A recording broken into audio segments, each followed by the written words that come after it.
This is head and this is head too. Let's understand the difference.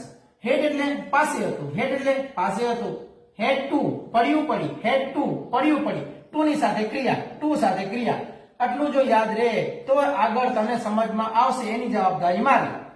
ચાલો કર્તા તરીકે I પછી લઈએ V, તો આ રહ્યું V.